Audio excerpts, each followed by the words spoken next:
অবিশ্বাস্য, অকল্পনীয়, অসাধারণ, চমকপ্রদ, জাদুকরী শব্দগুলো বড্ড ক্লিশে এই রিয়াল মাদ্রিদের সামনে। ঘটনাটা একবার ঘটলে হয়তো বলা যেত ফ্লুক, তবে ঘটনাটা যখন 2বার 3বার ঘটেছে তখন সবাই ভেবেছে এটা অসাধারণ কিছু। কিন্তু এখন যখন নিত্যদিনই এই ঘটনার জন্ম দিয়ে যাচ্ছেন মাদ্রিদিস্তারা, তখন নির্বাক হতবাক সবাই। মাঝে মাঝে শব্দ যে ভাব প্রকাশ করতে পারে না সঠিকভাবে, এটাই যেন দেখিয়ে যাচ্ছেন ডন কার্লো। বার্নাবুতে তাই এদিন একটাই রব, পোরলা 15। সান্তিয়াগো বার্নাবুর 90 মিনিট বেশ দীর্ঘ। কথাটা এখন জানে না এমন কেউ হয়তো ফুটবল দুনিয়ায় অবশিষ্ট নেই। যে কজন বাদ ছিল তারাও জেনে গেছে সেমিফাইনালের দ্বিতীয় লেগের পর কি অবিশ্বাস্য এক প্রত্যাবর্তন, তাই তো এই উদযাপন।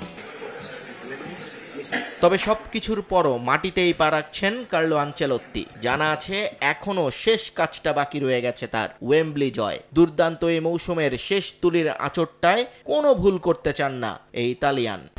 1-2-3 ঢাকায় জমি জিতে নিন 100% ক্যাশব্যাক সহ 20 কোটি টাকার পুরস্কার।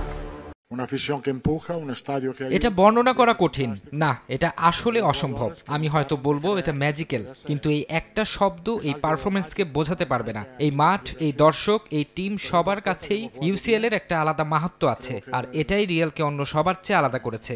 সিভিলেসকে আমি তৈরি রাখতে বলেছি, আমরা দুটো ট্রফি নিয়ে একসঙ্গে উদযাপন করব। মাদ্রিদে যখন উদযাপন, মিউনিখে তখন রাজ্যের নীরবতা। আরো একবার রিয়ালে কাটা পড়ে হতবিহ্বল থমাস টুখেল বাহিনী। বুন্দেসলিগার পারফরমেন্স যেমনই হোক না কেন, ইউসিএল বাঁচিয়ে রেখেছিল তাদের স্বপ্নকে। তাই এভাবে ফিরে যাওয়া কোনোভাবেই মানতে পারছেন না জার্মান বস। লাইন্সম্যানের ভুলে ডিলিটের গোল বাতিল হওয়া তাতিয়ে রেখেছে তাদের। রেফারির ভুল শিকারে যা কাটা ঘায়ে দিচ্ছে নুনের ছিটে। যদিও দিন শেষে শুভ কামনা জানিয়েছেন রিয়ালকে।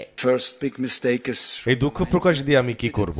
এটা সেমিফাইনাল ছিল, এখানে এমন ভুল কোনোভাবেই মেনে নেওয়া যায় না। আমার ছেলেদের সঙ্গে প্রতারণা করা হয়েছে। হাই ভোল্টেজ ম্যাচে এমন একটা সিদ্ধান্ত পুরো পারফরমেন্সকে নষ্ট করে দেয়। এটা ফুটবলের কোনো আইনের মধ্যেই পড়ে না। তবে এখন আর এসব বলে লাভ নেই। আমি রিয়ালকে শুভ কামনা জানাচ্ছি।